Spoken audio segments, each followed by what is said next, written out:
What's up everybody, Smyers here. Today I want to show you how to make some of the synths from Hypnotized by Anyma and Ellie Goulding. Alright, welcome back to the channel, and just as a reminder, please go ahead and give this video a like, and please subscribe to my channel if you are not yet subscribed. Here's what I'm going to show you how to remake today.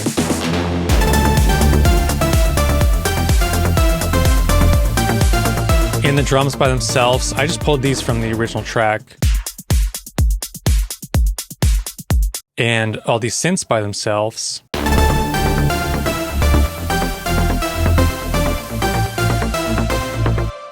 So let's start with this bass pluck sound.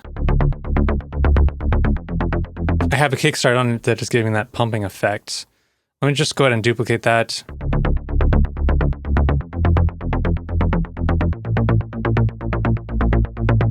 And I will take off the kickstart and I'll show you how to do this one from scratch. So let's initialize this and let me pull up the old one, just make sure we're doing it all correctly. So this one I'm going to do -2 octave. Let's go ahead and do this basic shapes. And I'll do this saw wave, 7 voices of unison, taking down that D tune, taking down this level to like 65.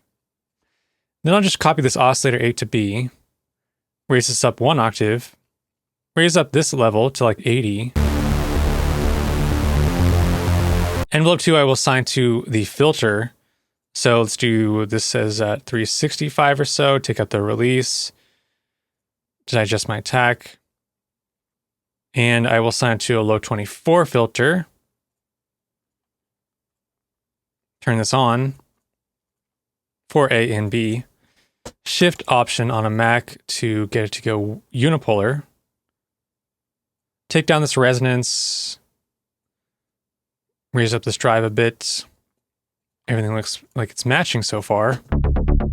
Turn my voicing on to mono because it's a bass sound. Then I need to get some more of that clicky sound. Let's do my third envelope to 13 milliseconds or so. That's really short. Go into my matrix, assign my envelope 3 to the master tuning, set that to 50. Then I'll take that intensity down by adjusting the output. Then the effects, let's just add on a bit of EQ. Turn that up, adjust that Q. And then you have that bass pluck. Let's check out the original.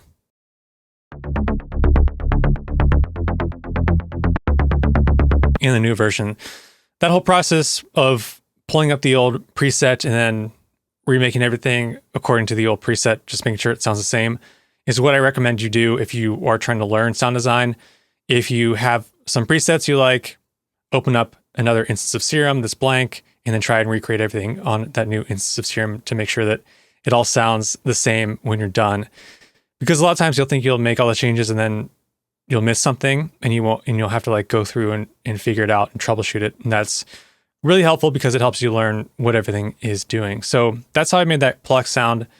And I'm going to go ahead and delete that now because I had the original. Then I have these stabs, which are really cool. Kind of big sounding. I have some extra reverb on there, the Valhalla Vintage Verb. And this is the preset here. So I have a bunch of effects on it. Let's just take off all the effects. And also the Valhalla Vintage Verb. And for this one, voicings on mono, envelope 1 looks like this. Envelope 2 is going to be assigned to a filter on the effects page. Then I have some noise. And let's just check the width. I do have the width. It says 0, but that's because I have this assigned to a macro knob. It's actually at 100%. So you hear that noise. But these look very similar to that first sound. The detuning is a bit different and the levels are a bit different.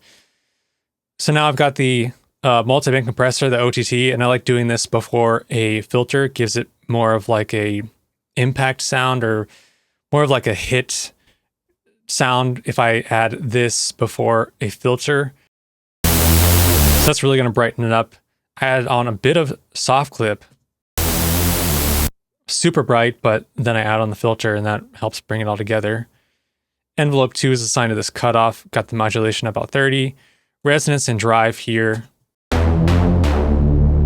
Then a bit of EQ, don't need all that low end. Some reverb, but the reverb itself wasn't cutting it. And the mix on that reverb is about 40.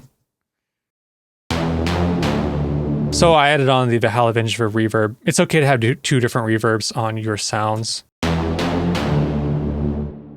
You don't have to just stick to one reverb. You can always have multiple reverbs. So that is that Pluck sound, or the stab sound. But let me just show you the bass stabs notes before we move on. Those are the notes. These are notes for the lead.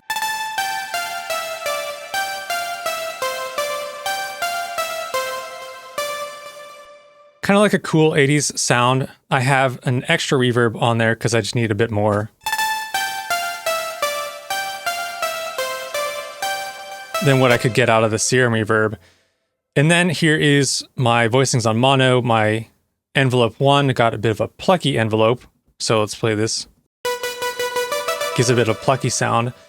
Got some noise on there, some saw wave oscillators, adjusted this fine tuning. One is up an octave and another one is up 2 octaves. Then I have a bunch of effects on here. Let's take all these off and we can hear them as I add them all one by one.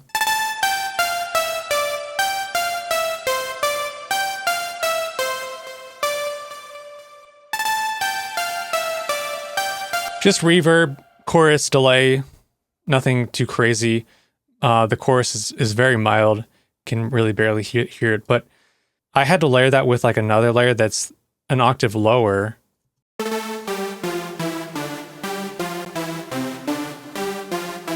Looks like this. Envelope is very similar. I have the noise on, but I have 7 voices of unison for both of these oscillators. And then in the global, I have the width adjusted, so it's not it doesn't get super wide, but it has some width in there. Then the effects is more simple. I just have this EQ, and then I just ended up using this reverb. And together, those two leads sound like this.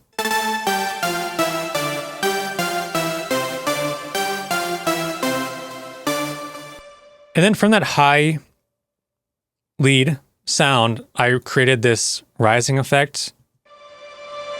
So you can hear that's like me just bouncing it down. Let me take off these effects. So all I did was I just reversed it. And there it is reversed with that delay and reverb. Then there was this other effect that was a bit like this. Had this wobbling going on. It was just like a pitch bended note. Here is the note. And I just pitch bend it up and then down pretty fast. I have on this Valhalla Vintage verb. And then in Serum, I have on some reverb on the effects. This is my envelope 1, just to give it a bit of a slow attack. A rising sound. The width is at 0 for this oscillator A, but I have 7 voices of unison. And then I have this LFO 1, which is giving it that wobble effect because it is assigned to this low 18 filter, MG low 18 filter. And those two were just, I was trying to copy that transition that happens at the end of the, like in between the melody progression that happens. Because sometimes I'll hear that one and then another time I'll hear where he like edited Ellie Goulding's voice to do the transition. But I knew that I could at least do this one because I didn't have the vocal to recreate that vocal transition. And then I just added on some white noise to make it sound like just going in the drop. So that's what that is there. And then just before the drop, there was some snares and a clap down there. So that's all that stuff is down there. If you do want to grab these presets, I'll put a link down below where you can get them in my Patreon. If you enjoyed this video, please go ahead and give it a like, and also please subscribe to my channel if you are not yet subscribed. And if you'd like to check out any of my serum preset packs, head on over to store.smyers.com.